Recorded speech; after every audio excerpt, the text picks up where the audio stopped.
স্কেচওয়্যার টিউটোরিয়ালের এই পর্বে আপনাদের সবাইকে স্বাগতম। গত পর্বে দেখেছিলাম লিস্ট থেকে নাম্বার লিস্ট সম্পর্কে। এই পর্বে দেখাবো স্ট্রিং সম্পর্কে। লিস্ট স্ট্রিং অ্যাড করার জন্য প্রথমে স্ট্রিং সিলেক্ট করব এবং তারপরে একটা নাম দেব এই লিস্টের এবং তারপরে অ্যাড হবে। এবং প্রথমে দেখতে পাচ্ছেন লিস্ট স্ট্রিং এস, মানে এই ব্লকসের আন্ডারে একটা মেন ব্লকস ক্রিয়েট হচ্ছে। এইটা দিয়ে আপনারা কল করতে পারবেন যে কোনো সময়। সম্পূর্ণ এই স্ট্রিংটাকে গেট করার জন্য এই ব্লকস ব্যবহৃত হবে। এবং অ্যাড ব্লকসের মাধ্যমে আপনারা অ্যাড করতে পারেন লিস্টিংয়ে, আপনাদের লিস্ট স্ট্রিং অ্যাড করতে পারেন। যেমন এখানে আমি যে কোনো কিছু যদি টাইপ করি সেটা স্ট্রিং হিসেবে এখানে স্টোর হয়ে থাকবে লিস্ট আকারে। এবং আমরা মাল্টিপল টাইপ, এটা 0 নাম্বার লিস্ট, যেহেতু অ্যারে বা লিস্ট শুরু হয় 0 থেকে। প্রথমটা 0, তারপর 1, এবং তারপর যদি এইরকম আরও অ্যাড করি তারপর 2, এইরকম ক্রমিক সিরিয়াল অনুযায়ী লিস্ট পজিশন নির্ধারিত হবে। এবং তারপর দেখব লিস্ট স্ট্রিং কীভাবে ইনসার্ট করব। ইনসার্ট করার জন্য ইনসার্ট ব্লকস, মনে করেন আমাদের 3 নম্বর ব্লকসে আগে থেকে কয়েকটা আমাদের স্ট্রিং ব্লকস ক্রিয়েট করা ছিল।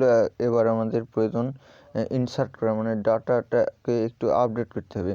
সেখানে আপনার প্রয়োজনীয় স্ট্রিংটা দেবেন এবং কোন পজিশনে তা সেট করতে চান বা কোন পজিশনে তা বসাতে চান সেই পজিশনটা দেবেন এবং সেই কোন লিস্টের সেই পজিশনটা সেইটা সিলেক্ট করতে হবে। এইভাবে আপনারা ডাটাকে চেঞ্জ করতে পারেন লিস্ট স্ট্রিংয়ের।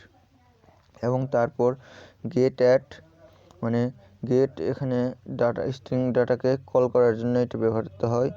এখানে আপনারা আপনাদের যে কোনো পজিশনটা দিবেন এবং মনে রাখবেন পজিশন সবসময় 0 থেকে শুরু হয় লিস্টের সময়। যেমন 0, 1, 2, 3, 4, মানে 3 নম্বর, এখানে আমি যেহেতু 3 টাইপ করেছি এইটা হচ্ছে 4 নম্বর পজিশনকে বোঝাচ্ছে।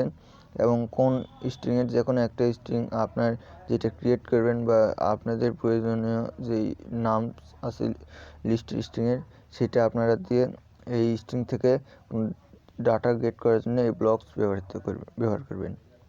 এবং তারপর এই ইন্ডেক্স আপনার দেখতে পাচ্ছেন একটু গোলাকার, মনে করেন নাম্বার ব্লকস যেরকম সেই রকম টাইপের। এইটা রিটার্ন করবে একটা ইন্টিজার নাম্বার।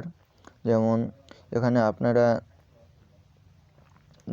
যে স্ট্রিং দেবেন সেই স্ট্রিং, মনে করেন আপনাদের প্রয়োজনীয় স্ট্রিংটা এখানে দিবেন। এই স্ট্রিংটা কি এই লিস্টের ভিতরে আছে, যদি কত নম্বর পজিশনে আছে, মনে করেন যদি থাকে তাহলে আপনার এটা যদি 4 নম্বর পজিশনে থাকে তাহলে 3 রিটার্ন করবে, এবং যদি 5 নম্বর পজিশনে থাকে তাহলে 4 রিটার্ন করবে। এরকম নাম্বার সংখ্যা রিটার্ন করবে।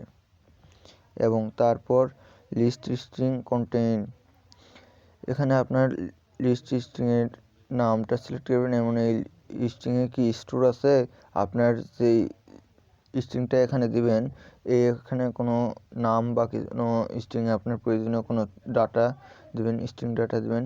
তারপর আপনার এটা যদি ট্রু হয়, যদি থাকে তাহলে এটা ট্রু হবে, এবং যদি না থাকে এই ডাটা, যদি এই লিস্টের এস নামক এই লিস্ট স্ট্রিংয়ে যদি না থাকে এই ডাটা, তাহলে ফলস হবে। এবং তারপর নিচে দেখতে পাচ্ছেন ডিলিট, এবং লিস্ট স্ট্রিং থেকে ডিলিট করার জন্য এই ডিলিট ব্লকস ব্যবহৃত হয়। এই ব্লকসে আপনি কত নম্বর পজিশন থেকে ডিলিট করতে চান সেইটা এখানে বসিয়ে আপনারা এই লিস্ট থেকে সেই পজিশনটাকে ডিলিট করতে পারেন।